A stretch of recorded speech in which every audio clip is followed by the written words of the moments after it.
നിങ്ങൾ ഇഷ്ടപ്പെടുന്ന വ്യക്തിയെ മനസ്സിൽ വിചാരിക്കുക. Current feelings of your person ആണ് ഇപ്പൊ നോക്കാൻ പോകുന്നത്. ആ പേഴ്സൺ ഇപ്പൊ നിങ്ങളെ കൂടാതെ കുറെ റെസ്പോൺസിബിലിറ്റി വന്ന് കിടക്കുന്നതായിട്ട് കാണുന്നുണ്ട്. ആ പേഴ്സന്റെ മെറ്റീരിയൽ വേൾഡിൽ, അതായത് അതർ തിങ്സിൽ ബിസി ആയിട്ട് നിൽക്കുന്ന അവസ്ഥ. കരിയർ ആയിരിക്കാം, അതല്ലെങ്കിൽ മണി വാല്യൂസ്, ഹെൽത്ത്, അങ്ങനത്തെ കാര്യങ്ങളൊക്കെ ആയിരിക്കാം.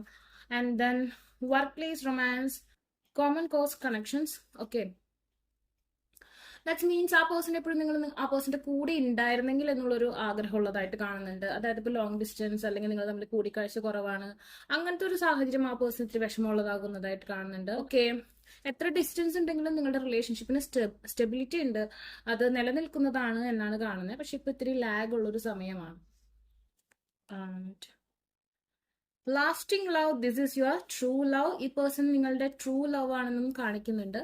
സോ ഇതെന്ന് പറഞ്ഞിട്ടുണ്ടെങ്കിൽ ഇപ്പൊ ഏതൊരു സാഹചര്യത്തിൽ കൂടെ ഈ റിലേഷൻഷിപ്പ് പോകുന്നുണ്ടെങ്കിലും ഈ റിലേഷൻഷിപ്പ് ഫ്യൂച്ചർ ഉള്ള റിലേഷൻഷിപ്പ് ആയിട്ടാണ് കാണുന്നത്. അതുകൊണ്ട് തന്നെ നിങ്ങൾ പോസിറ്റീവ്ലി മാനിഫെസ്റ്റ് ചെയ്യുക, പോസിറ്റീവ്ലി തിങ്ക് ചെയ്യുക. ഇപ്പൊ ആ പേഴ്സൺ കുറച്ച് റെസ്പോൺസിബിലിറ്റീസിലൂടെ കടന്നു പോവാണ്, അതായത് കുറച്ച് ഇമ്പോർട്ടന്റ് ആയിട്ടുള്ള കാര്യങ്ങളിലൂടെ കടന്നു പോവാണ്. അതുകൊണ്ടാണ് ഒരു ഗ്യാപ്പ് നിങ്ങൾക്കിടയിൽ ഫീൽ ചെയ്യുന്നുണ്ടെങ്കിൽ തന്നെ അതിന്റെ കാരണം അതാണ്. അല്ലാതെ നിങ്ങളെ മറക്കുക അല്ലെങ്കിൽ നിങ്ങൾ തമ്മിലുള്ള പ്രണയത്തിൽ ഉറപ്പില്ലായകയും ഇല്ല. ആ പേഴ്സൺ നിങ്ങളിലേക്ക് തന്നെ തിരിച്ചു വരും, അല്ലെങ്കിൽ നിങ്ങളുടെ കുറച്ചും കൂടി ശക്തമായ രീതിയിൽ നിങ്ങളുമായിട്ട് മുന്നോട്ട് പോകും എന്നാണ് കാണുന്നത്.